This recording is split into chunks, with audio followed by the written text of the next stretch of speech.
வணக்கம். ஐயா சு. வெங்கடேசன் அவர்கள் எழுதிய வீரயுக நாயகன் வேல்பாரி பகுதி 79. இப்பாலஸ் வஞ்சி நகரை அடைந்து ஒரு வாரத்துக்கு பிறகுதான் கால்பா புகார் நகரை சென்றடைந்தான். இருவரும் குலசேகர பாண்டியனின் திட்டத்தை இரு பெருவேந்தர்களிடமும் விளக்கினர். பரம்பிடம் தோற்றதால் இருவருமே அவமானப்பட்டு குறுகி கிடந்தனர். செங்கணச்சோழன் கால் எலும்பு முறிந்து உயிர் பிழைத்ததே பெரும் பாடாகிப் போனது. வலது காலை இழுத்து இழுத்து கோலின் துணை கொண்டே நடக்கும் நிலையில் இருந்தான். ஆனால் பரம்பை அழித்தொழிக்கும் வாய்ப்பு பாண்டியனின் மூலம் கிடைக்கிறது என தெரிந்த கணமே வெகுண்டெழுந்தான். தந்தை சோழவேலன் சற்றே நிதானித்து முடிவெடுப்போம் என்று சொல்வதற்கான இடமே அன்றைய அரசவையில் எழவில்லை. சோழப்படையின் அத்தனை ஆற்றல்களையும் கொண்டு வந்து குவிக்க ஆயத்த நிலையில் உள்ளதாக அறிவித்தான். உதியஞ்சேரல் சட்டென முடிவெடுத்து விடவில்லை. மலைப்பகுதியில் இவ்வளவு திறன் மிகுந்த ஏற்பாடுகளை செய்துமே நம்மால் தாக்குதலில் வெற்றி கொள்ள முடியவில்லை. சமவெளிப் போரில் பாரியை வீழ்த்த முடியுமா என்று சிந்தித்தபடியே இருந்தான். இப்பாலஸ் பொறுமையாக பல விளக்கங்களை கொடுத்தான். சேரனும் சோழனும் என்ன காரணத்துக்காக பரம்பின் மீது படையெடுத்தார்களோ அந்த செல்வங்களை அவர்களே எடுத்து கொள்ளட்டும். தனக்கு தேவை பரம்பின் வீழ்ச்சி மட்டுமே என குலசேகர பாண்டியன் தெளிவுபடுத்திவிட்டான் என்பதை மீண்டும் மீண்டும் கூறினான். தேவாங்கு, கொல்லிக்காட்டு விதை, பாழிநகர் மணிக்கற்கள் என அனைத்தின் மீதும் இப்பாலசின் கனவு நிலை கொண்டிருந்தது. அதனால்தான் பாண்டியனின் போர் திட்டத்தோடு மற்ற இரு பேரரசுகளையும் இணைக்கும் வேலையில் முனைந்து ஈடுபட்டான். சேரனும் சோழனும் பாரியிடம் தோல்வியை தழுவியுள்ளனர். இந்நிலையில் அவனை எப்படியாவது அழிக்க வேண்டும் என தீவிரத்தோடு போர் புரிவர். அது மட்டுமன்று, தனது தலைமையில் நடக்கும் ஒரு போரில் அவர்கள் பங்கெடுப்பதே பாண்டிய பேரரசின் முதன்மையை வெளிப்படையாக ஏற்றுக்கொள்ளும் செயல்தானே. ஒரு போர் தொடங்கும் போதே மறைமுகமாக உயர்வை வழங்குவதை எண்ணி மகிழ்ந்தார் குலசேகர பாண்டியன். அதனால்தான் இப்பாலசை இந்த செயலை நோக்கி தூண்டினார். 3 பேரரசுகளும் அவை உருவான காலம் தொட்டு தங்களுக்குள் சமரசம் செய்து கொண்டதில்லை. உள்ளுக்குள் எரியும் பகையெனும் நெருப்பை அவை ஒருபோதும் அழித்து கொண்டதில்லை. சிற்றரசுகளையும் சிறு குடிகளையும் வீழ்த்துவதில் இன்றளவும் பேரரசுகளின் படைகளுக்கிடையான மோதல் தவிர்க்க முடியாததாகத்தான் இருக்கிறது. ஆனாலும் யவன வணிகத்தால் கடந்த சில தலைமுறைகளாக 3 பேரரசுகளும் பெருஞ்செல்வச் செழிப்பை எட்டியுள்ளன. அரசின் வலிமையை ஆளும் நிலப்பரப்பு மட்டும் தீர்மானிப்பதில்லை, அதனிடம் இருக்கும் செல்வங்களும் முக்கியமானவை என்பதை உணர்ந்துள்ளன. அதனால்தான் முத்துகள் கொழிக்கும் கடல் வளத்தையும் மிளகு தொடங்கி எண்ணிலடங்காத வாசனைப் பொருள்களும் மருத்துவ பொருள்களும் விளைந்து கிடக்கும் மலை வளத்தையும் தனதாக்கிக் கொள்ள விடாமல் முயல்கின்றனர். இப்பாலசின் இந்த முயற்சிக்கு 3 பேரரசுகளும் இசைவு தெரிவித்தது இந்த போராட்டத்தின் ஒரு பகுதியே. இத்தனை காலங்களாக எந்த வளத்துக்காக இந்த மூவரும் தனித்தனியே போரிட்டார்களோ அதே நோக்கத்துக்காகத்தான் இப்போது மூவரும் இணைந்து போரிட முடிவு செய்துள்ளனர். இந்த போர் வெளிப்படையாக எதிரியை நோக்கியது. ஆனால் ஆழத்தில் உடன் இருப்பவரின் இழப்பைக் கண்டு மகிழக்கூடியது. பாரி வேட்டுவன் பாறைக்கு வந்ததிலிருந்து போர்ச்சூழலை பற்றிய உரையாடல்கள் நாள்தோறும் நடந்தபடியே இருந்தன. தாக்குதலுக்கு எல்லா வகையிலும் நாம் ஆயத்தமாக வேண்டும் என தொடர்ந்து வற்புறுத்தப்பட்டது. நாம் இறங்கி போய் தாக்கப் போவதில்லை. எதிரி மலையேறி வந்தால் நாம் தாக்குவதற்கு புதிதாய் எதுவும் தேவையில்லை. பிறகு ஏன் பதற்றமடைகிறீர்கள் என்றான் பாரி. பாரியின் கருத்தை மறுத்து உரையாடுதல் எளிய செயலன்று. தேக்கன் மட்டுமே மிக எளிதாக அதை கைக்கொள்வான். சற்றே தயங்கி ஆனால் உறுதியாக பேசக்கூடியவன் முடியன். வேட்டூர் பழையன் பாரியின் கூற்றுக்கு மறுப்பாகத்தான் பேசத் தொடங்குவார். ஆனால் அவன் மீதுள்ள வாஞ்சையால் எப்போது திசை மாறினோம் என்பதை அறியாமலேயே பாரியின் கருத்துக்கு உடன்பட்டு பேசிக்கொண்டிருப்பார். இவர்கள் எல்லோரிலும் ஒரேயொரு விதிவிலக்கு வாரிக்கையன் மட்டும்தான். அவருடன் பேசும்போது பாரியிடம் ஏற்படும் மாறுபாட்டை மற்றவர்கள் எளிதில் உணர முடியும். ஏனெனில் பாரியின் தந்தையே அவரின் சொல் கேட்டு வளர்ந்தவர்தான். வாரிக்கையன் இன்னும் எவ்வியூரில்தான் இருக்கிறார். போர்க்களம் பற்றிய தற்போதைய உரையாடலில் அவர் கருத்துகள் ஊடாடவில்லை. மழைக்காலம் தொடங்கியது. பாண்டியர் படையின் பாடி வீட்டு கூடாரங்கள் தென்திசை நோக்கி இடமாறத் தொடங்கின. ஆயிரக்கணக்கான பொருள்களின் இடப்பெயர்வு நடந்தது. எண்ணற்ற யானைகள் இந்த செயலில் ஈடுபடுத்தப்பட்டன. இவர்கள் என்னதான் செய்கிறார்கள் என்பதை பரம்பு வீரர்கள் மலையின் மீதிருந்து கவனித்தபடியே இருந்தனர். வெள்ளடி குன்றிலிருந்து நெடுங்குன்று வரை கூடாரம் அமைத்திருந்த படை இப்போது முழு முற்றாக நெடுங்குன்றிலிருந்து தென்புறமாக இடமாறிக்கொண்டிருந்தது. வேட்டுவன் பாறை என்பது பரம்பின் மிக முக்கியமான இடம் என்பதால் தங்களின் இருப்பிடத்தை மிகவும் தள்ளிக்கொண்டு போகிறார்கள் என்பதை புரிந்து கொள்ள முடிந்தது. மயிலா கருவுற்றிருந்ததால் அவளுக்கு கனிகளை கொடுத்து உபசரிக்க ஆதினியை வரச் சொல்லியிருந்தான் பாரி. அவளும் தன் தோழிகளோடு வேட்டுவன் பாறைக்கு வந்திருந்தாள். சில நாள்கள் அங்கேயே தங்கியிருந்தான் பாரி. அடைமழை முடிவுற்ற மறுநாள் பரம்பின் வீரன் ஒருவன் பாரி இருந்த குடில் நோக்கி ஓடி வந்தான். அவன் சொன்ன செய்தி கேட்டு எல்லோரும் குன்றின் மேல் ஏறி நின்று பார்த்தனர். தென் திசையிலிருந்து பெரும் படை ஒன்று அணியணியாய் வந்து கொண்டிருந்தது. படையின் முன்னணி வீரன் ஏந்தியிருந்த பதாகையில் சேரனின் வில் பொறிக்கப்பட்டிருந்தது. அடுத்த 10ஆம் நாள் வடதிசையிலிருந்து வந்த படையணியினர் புலிக்கொடி ஏந்திய பதாகையை சுமந்து வந்தனர். இதுவரை காரமலையின் அடிவாரம் இருந்த 3 குன்றுகளின் மேலிருந்து பரம்பு வீரர்கள் கண்காணித்து கொண்டிருந்தனர். இப்போது 6 குன்றுகளின் மேலிருந்து கண்காணிக்க வேண்டியிருந்தது. வந்து குவியும் படை வீரர்களின் எண்ணிக்கை எல்லையில்லாத விரிவை எய்திக் கொண்டிருந்தது. மூவேந்தர்களும் படையை ஒரு முனையில் குவிக்கின்றனர் என்ற செய்தி உறுதிப்பட்ட பிறகு பரம்பின் எல்லா திசைகளிலிருந்தும் வீரர்கள் கீழ் திசைக்கு அழைக்கப்பட்டனர். வாரிக்கையனும் கூழையனும் சில நாள் இடைவெளியில் வேட்டுவன் பாறைக்கு வந்து சேர்ந்தனர். கருவூல பொறுப்பாளர் வெள்ளிக்கொண்டாரை தவிர மதுரையின் அரண்மனை நிர்வாக பொறுப்பில் இருந்த அனைவரும் வெங்கல் நாட்டுக்கு வந்து சேர்ந்தனர். குட்டநாட்டு அமைச்சன் நாகரையன் வந்து சேர்ந்தான். ஆயிமலையில் நடைபெற்ற தாக்குதலில் குடநாட்டு தளபதி எகல்மாடன் தலைமையிலான படை மட்டுமே முழு முற்றாக அழிவுற்றது. குட்டநாட்டு தளபதி துடும்பன் தலைமையிலான படை பரம்புக்குள் நுழையாமலேயே நின்றுவிட்டது. இதன் பின்னணியில் உதியஞ்சேரலின் துரோகமும் அடங்கியுள்ளதாக நினைத்த குடநாட்டு வேந்தன் குடவர்கோ இன்னொரு கூட்டுப் போரில் பங்கெடுக்க விரும்பவில்லை. எனவே குட்டநாட்டு படை மட்டுமே போர்க்களம் வந்தது. சேர நாட்டின் அமைச்சராக நாகரையனே விளங்கினான். சோழ நாட்டு அமைச்சன் வலவன்காரியும் வந்து சேர்ந்தான். பாண்டிய பேரரசின் தலைமை அமைச்சர் முசுகுந்தர் எல்லோரையும் ஒருங்கிணைத்து வழிநடத்தினார். அமைச்சர்களின் சந்திப்பு நடந்த பிறகுதான் வரப்போகும் படைகளின் தன்மையும் எண்ணிக்கையும் முழுமையாக தெரிய வந்தன. அந்த படைகளுக்கு தேவையான ஆயுதங்கள், அவற்றை செப்பனிடுவதற்கும் புதிதாக உருவாக்குவதற்கும் தேவையான ஏற்பாடுகள், உணவு ஏற்பாடுகள், பண்டகச்சாலைகள், மருத்துவர்கள், சிகிச்சைக்கான பகுதிகள், குதிரைகளுக்கும் யானைகளுக்குமான கட்டுத்தறிகள், போர்க்களத்துக்கான தேர்கள், அவற்றுக்கான பராமரிப்பாளர்கள், பிற கருவிகள், போர் விலங்குகளுக்கான தானியங்கள், கூலங்கள் ஆகிய எல்லாவற்றையும் செம்மையுற கணக்கிட்டனர். பரம்பின் தரப்பில் ஆயத்தங்களை தொடங்க வேண்டியதை பற்றிய உரையாடல் ஒரு வழியாக முடிவுக்கு வந்தது. பாரி ஒப்புதல் வழங்கிய பிறகு சிறுபாழி நகரில் ஆயுதங்களை உருவாக்கி கொண்டிருந்த அத்தனை பேரும் கீழ் திசைக்கு இடம் மாறினர். மூவேந்தர்களின் போர் பாசறை வேட்டுவன் பாறையிலிருந்து பலகாத தொலைவில் இருப்பதால் தங்களின் இருப்பிடத்தையும் மாற்ற முடிவு செய்தனர். வேந்தர்களின் படைக்கலக்கோட்டில் செம்மையுற வடிவமைப்பதற்கான வேலைகள் தொடங்கின. மதுரையிலிருந்து தலைமை அமைச்சர் முசுகுந்தர் வரும்போதே அவருடன் அரண்மனையின் தலைமை கணியன் அந்துவனும் வந்திருந்தான். மூலப்படை பாசறை அமைக்கப் போகும் நிலப்பகுதிக்கு 3 நாட்டு அமைச்சர்களும் அந்துவனும் மாணாக்கர்கள் சிலரும் புறப்பட்டு போயினர். அவர்கள் சென்று சேரும்போது மயூர்கிழார் வரவேற்க நின்று கொண்டிருந்தார். உடன் பூசகர்களின் குழு ஒன்றும் இருந்தது. முசுகுந்தர் அந்த பெரும் நிலப்பரப்பை குதிரையில் இருந்தபடியே பார்த்தார். காரமலையின் அடிவாரத்தில் சற்றே திமில் முறுக்கி இருக்கும் பெரும் மேடாக அந்த இடம் இருந்தது. மேட்டின் நடுப்பகுதியில் இறங்கி நின்றனர். மழை நீரை எவ்வளவு குடித்தும் நெகிழ்ந்து கொடுக்காத இறுக்கத்தோடு மண் இருந்தது.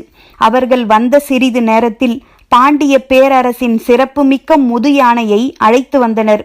தாழம்பு நிற தந்தமும் வட்டமாய் அகன்று நடுவில் குழிந்த கும்பங்களும் நீண்டு நெளியும் அழகான வாளும் நான் பூட்டிய வில்லினை ஒத்த முதுகெலும்பும் உடைய பவளவந்திகை எனும் பெயர் கொண்ட அந்த யானை பாசறை நிலத்துக்கு வந்து சேர்ந்தது. உடன் மதுரையின் யானை கட்டுத்தறி பொறுப்பாளர் அல்லங்கீரனும் கோட்டை தளபதி சாகலைவனும் வந்தனர். வண்ணத்தட்டில் வைக்கப்பட்டிருந்த பூக்களையும் கனிகளையும் கொண்டு அந்த இடத்தில் சிறு வழிபாடு ஒன்றை பூசகர் நடத்தினர். பிறகு அந்துவன் கையசைத்து உத்தரவிட்டான். அதுவரை கீழே நின்றிருந்த பாகன் யானையின் மீதேறி அமர்ந்தான். பவளவந்திகை நடக்கத் தொடங்கியது. பாகன் தன்னுடைய கால்கள் பவளவந்திகையின் காதுகளின் பின்புறத்தை தொட்டுவிடாமல் மடக்கி வைத்து கொண்டான். எந்த திசைக்கு போக வேண்டும் என்ற குறிப்பேதும் பாகனின் கால்கள் சொல்லாததால் யானை அதன் விருப்பத்துக்கு நடந்தது. அந்த பெருமேடு முழுவதும் குறுக்கும் நெடுக்குமாக நடந்த பவளவந்திகை மீண்டும் புறப்பட்ட இடத்துக்கு வந்து சேர்ந்தது. இப்போது அந்துவன் தன் மாணாக்கர்களை அழைத்து கொண்டு யானையின் காலடிகளை பார்த்தபடியே உள்ளே போனான். யானையின் காலடி ஆமையின் ஓடு போன்ற வடிவம் கொண்டது. வெளிவட்டம் மட்டுமல்ல, உள்ளேயும் ஆமையின் ஓட்டில் இருப்பது போன்று விண்மீன்களின் வடிவம் கொண்ட கோடுகள் இருக்கின்றன. யானையின் பாதத்தில் இருக்கும் ரேகை கோடுகள் அவை.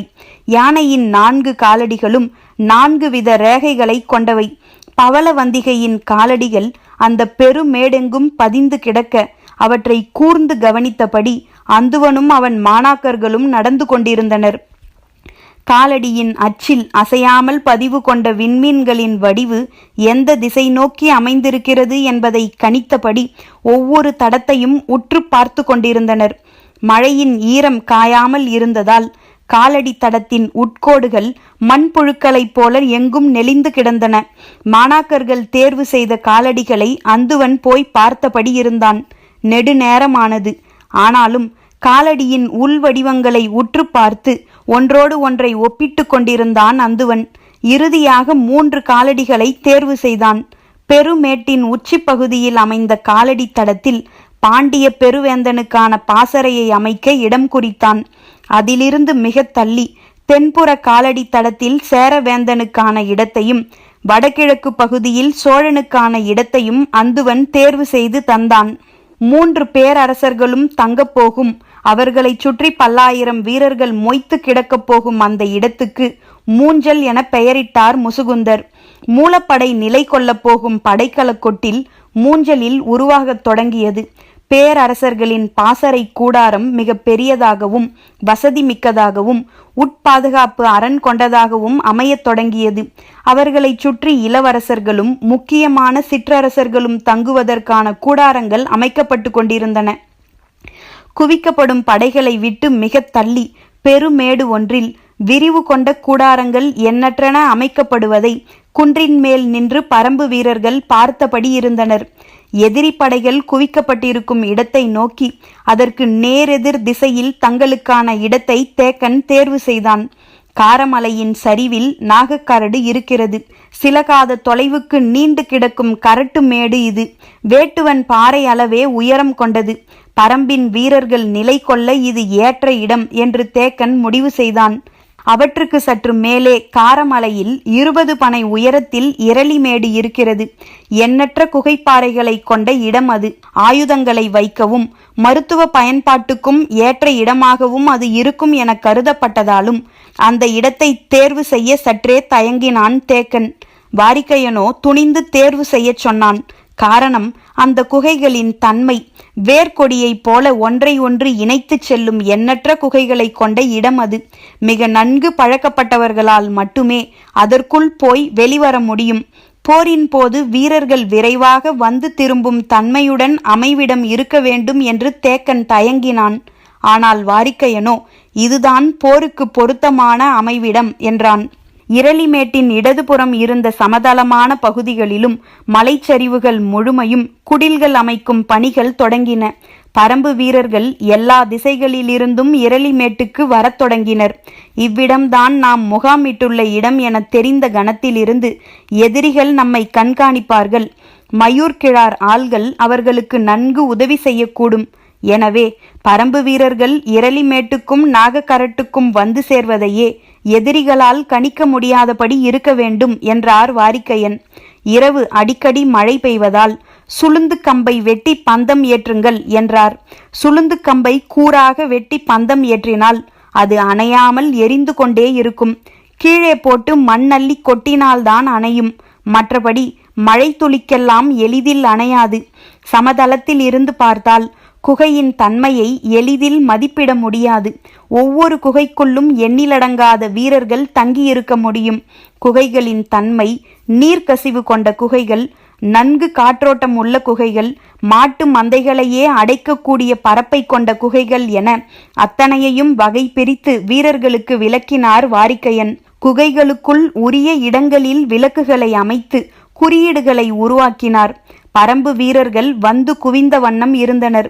சிறுபாழியில் இருந்த தொழிற்கூடங்கள் அத்தனையும் இரளிமேட்டுக்கு இடம்பெயர்ந்தன. பெரும்பான்மையான குகைகள் ஆயுத கூடங்களுக்காக மட்டுமல்லாமல் உலைக்களங்களுக்காகவும் ஒதுக்கப்பட்டன. மிக விரிந்த நிலவமைப்பும் காற்றோட்டமும் கொண்ட குகைகள் உலைக்களங்களால் நிரம்பின. அவை மட்டுமல்லாமல் வெளிப்புறத்திலும் எண்ணற்ற உலைக்களங்களை அமைத்து கொண்டிருந்தனர். குதிரைகளுக்கான கட்டுத்தறிகள் இரளிமேட்டின் தென்புறச் சரிவில் அமைக்கப்பட்டு கொண்டிருந்தன. குகைகளுக்கும் கட்டுத்தறிகளுக்கும் இடையில் உணவு கூடங்களை அமைத்தனர். மருத்துவ கூடங்கள் அமைப்பது பற்றி பேசப்பட்டது. இந்த போரில் மருத்துவர்களின் பணி மிக முக்கியமானதாக இருக்கப் போகிறது. எனவே முரியன் ஆசானை அழைத்து வர வேண்டும் என்றார் பழையன். நோய்க்கான மருந்தை தருவதில் வல்லவர்கள் எண்ணற்றோர் உள்ளனர். ஆனால் போரில் ஏற்பட போவது காயங்களும் முறிவுகளும் தான். அவற்றுக்கு மருந்தளிப்பதில் மிக வல்லவர் முரியன் ஆசான்தான். பச்சைமலையின் வடதிசையில் ஓடும் மறையாற்றின் கரையில் அவர் இருக்கிறார். வயதாகி மிக தளர்ந்த அவரை இவ்வளவு தொலைவு வரவழைக்க வேண்டுமா என தயங்கினான் தேக்கன். வாரிக்கையனோ கட்டாயம் அவர் இங்கு நம்மோடு இருக்க வேண்டும் என்றார். சிவிகையில் உட்கார வைத்து தூக்கி வரும் எண்ணத்தோடு செய்தி அனுப்பப்பட்டது. முதலில் தயங்கிய முரியன் ஆசான் பிறகு ஒரு நிபந்தனையோடு வர ஒப்புக்கொண்டார். எனது சிவிகையை தூக்கி வர இருவரை மட்டுமே அனுப்ப வேண்டும். அவர்களும் என்னை கொண்டு வந்து சேர்க்கும் வரை உணவேதும் உண்ணக்கூடாது. தேக்கன் உள்ளிட்ட எல்லோரும் அதிர்ச்சிக்குள்ளானார்கள். 10 to 12 நாள் பயணத் தொலைவை எப்படி உணவின்றி கடக்க முடியும், அதுவும் சிவிகையை தூக்கி கொண்டு என பலரும் தயங்கிய போது வாரிக்கையன் சொன்னார், மலைப்பாதையில் உணவு ஏதுமின்றி சிவிகையை தூக்கி வரும் வீரர்கள் 2 அல்லது 3 நாள்கள் வர முடியும். அதற்கு பிறகும் அவர்கள் ஓடி வந்தால் மயக்கமடைந்து வீழ்வார்கள். அவர்களை குணப்படுத்தி மீண்டும் சிவிகையை தூக்க வைப்பது மருத்துவராகிய அவருடைய வேலை.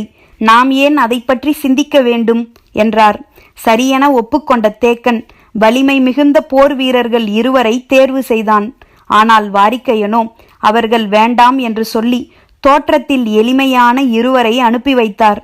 12 நாளில் வந்து சேர வேண்டிய அவர்கள் 8ஆம் நாள் காலையிலே வந்து சேர்ந்தனர். இதுதான் நடக்கும் என வாரிக்கையனுக்கு தெரியும்.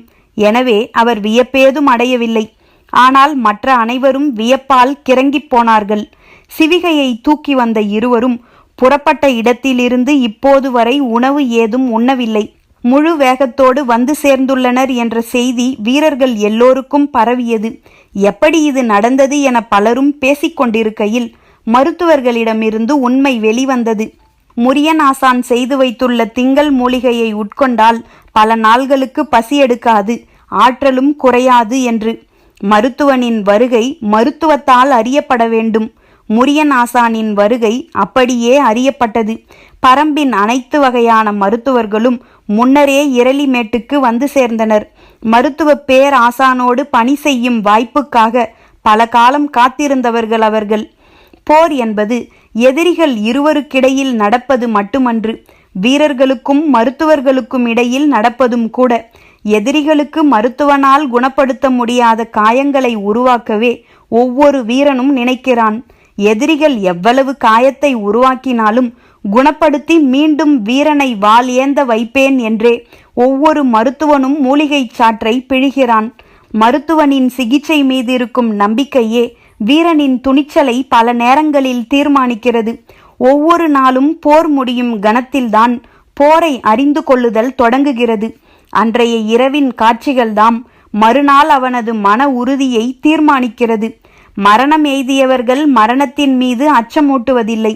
உடல் சிதைக்கப்பட்டு மருத்துவர்களால் எதுவும் செய்ய முடியாமல் எங்கும் கதறிய ஓசையோடு இழுபட்டு கிடப்பவர்கள்தாம் ஒவ்வொரு போர் வீரனையும் நிலை குலையச் செய்கிறார்கள். அதனால்தான் போர்க்களத்தில் தாக்குண்டவர்களை மருத்துவ சாலை நோக்கி தூக்கி வரும் வேலையை வீரர்கள் செய்யக்கூடாது என பேரரசுகள் விதி செய்துள்ளன.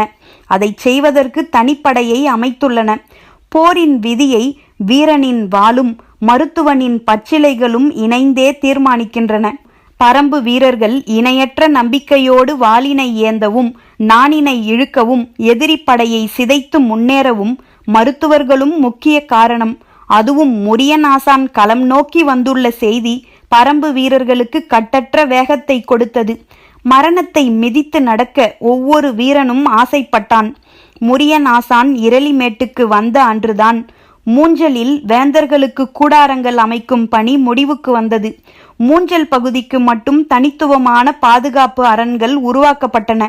மூவேந்தர்களுக்கு 3 பெரும் கூடாரங்கள், மூவரும் சந்தித்து உரையாட மாளிகை வடிவிலான பெரும் கூடாரம் ஒன்று, வேந்தர்களுக்கான பணியாளர்கள், மருத்துவர்கள், உணவுச்சாலைகள் ஆகியவற்றுக்காக 3 கூடாரங்கள், போரில் பங்கெடுக்கும் அரச குடும்பத்தினர் தங்குவதற்காக 5 கூடாரங்கள் என்று மொத்தம் 12 கூடாரங்கள், ஆயுத பயிற்சிக்கான களம் என அனைத்தும் கொண்ட விரிவான அமைப்போடு மூஞ்சல் நகர் தயாரானது. மூஞ்சலின் பாதுகாப்புக்கு தனித்த அரண் அமைக்கப்பட்டது. பெரும் பெரும் மரத்தூண்களாலும் ஆயுதங்களாலும் அமைக்கப்பட்ட அரண் அது. அரணுக்கு வெளியில்தான் படைகள் பழகாத தொலைவுக்கு பரவி இருந்தன. இரவில் கடுங்குளிர் இருந்தாலும் பகற்பொழுதின் வெயில் இன்னும் சூடேறாமல் தான் இருந்தது. மூஞ்சலின் அரண் காவலர்கள் 4 முனைகளிலும் அமைக்கப்பட்டிருந்த பாதுகாப்பு மேடையிலிருந்து பார்த்து கொண்டிருந்தனர். தென் திசையில் நின்றிருந்த படை வீரர்களிடமிருந்து உற்சாக பேரோசை மேலேறி வந்தது. கடல் போல் பரவி கிடந்த படை வீரர்களின் வாழ்த்தொலி முழங்க உதியஞ்சேரலின் தேர் தென் திசையில் இருந்து மூஞ்சல் நோக்கி வந்து கொண்டிருந்தது. தேருக்கு முன்னால் சேரநாட்டு தளபதி துடும்பன் குதிரையில் வந்து கொண்டிருந்தான். அவனுக்கு முன்னால் கவச வீரர்கள் அணிவகுத்து வந்தனர். நாணேற்றப்பட்ட வில்லை பதாகையில் தாங்கிய வீரன் முதலாவதாக வர அவனைத் தொடர்ந்து அணியணியாய் சேர வீரர்கள் வந்து கொண்டிருந்தனர். 3 பேரரசுகளின் அமைச்சர்களாகிய முசுகுந்தரும் நாகரையரும் வலவன்காரியும் உதியஞ்சேரலை வரவேற்க மூஞ்சலின் வாயிலில் காத்து நின்றனர். முசுகுந்தர் பாண்டிய முறைப்படி அவருக்கான வரவேற்பை வழங்கினார். உதியஞ்சேரல் மூஞ்சலுக்குள் நுழைந்தான். அரசகுல முதியானை பவளவந்திகை மாலை சூட்டி வணங்கி தனது முதுகின் மேல் இருந்த அம்பாரியில் ஏற்றிக்கொண்டது. மூஞ்சலின் வீதியெங்கும் நிறைந்துள்ள பாதுகாப்பு வீரர்களின் வாழ்த்தொலிகளை ஏற்றபடி தனக்கான பாசறை கூடாரத்துக்குள் நுழைந்தான் உதியஞ்சேரல். தான் நினைத்ததை விட உதியஞ்சேரல் இளமையோடு இருக்கிறார் என்று கருதிய முசுகுந்தருக்கு அவனுடைய தோளின் மேல் கருங்குரங்கு குட்டி ஒன்று உட்கார்ந்திருப்பது ஏன் என்பது புரியவில்லை. உதியஞ்சேரல் வந்த மறுநாள் சோழ பேரரசனுக்கான வாழ்த்தொலிகளால் படைக்கல கொட்டில் குலுங்கியது. புலிக்கொடி ஏந்திய பதாகையை யானையின் மீது தாங்கி பிடித்த வீரன் முன்வர அவனைத் தொடர்ந்து பேரரசரின் தேர் வந்து கொண்டிருந்தது. தேருக்குள் தந்தையும் மகனும் இருந்தனர். செங்கணச் சோழனுக்கு கால் முறிவு கொண்டதால் அவனால் நின்று போரிட முடியாது. மற்ற 2 பேரரசர்களும் போரில் நேரடியாக ஈடுபடும் போது சோழ பேரரசர் மட்டும் நேரடி போரில் ஈடுபடாமல் இருந்தால் அது சோழ நாட்டுக்கு பேர் அவமானமாகும். எனவே மகனின் சார்பில் நான் போரில் பங்கெடுப்பேன் என்று கூறி சோழவேலன் உடன் வந்தார். அன்று மாலை வீரமுண்டா வாத்தியம் இடியென முழங்கத் தொடங்கியது. பேரிகையின் ஓசையோ எல்லையில்லாத அதிர்வை உருவாக்கியது. எங்கும் போர்க்களத்துக்குரிய கருவிகள் இசைக்கப்பட்டன. அணிவகுத்து வந்த யானைகளின் மணியோசை பேரிகையை விஞ்சிக் கொண்டிருந்தது. வீரர்கள் விண்ணை பிளப்பதைப் போல முழக்கமிட்டனர். வெடிப்புற்ற தந்தமும் விளைந்த நகமும் முதுகினில் சங்கு வடிவ புள்ளிகளையும் கொண்ட பாண்டிய நாட்டு பட்டத்து யானையின் மீது அமர்ந்தபடி மூஞ்சலுக்குள் நுழைந்தார் குலசேகர பாண்டியன். பரம்பின் குரல் ஒலிக்கும்.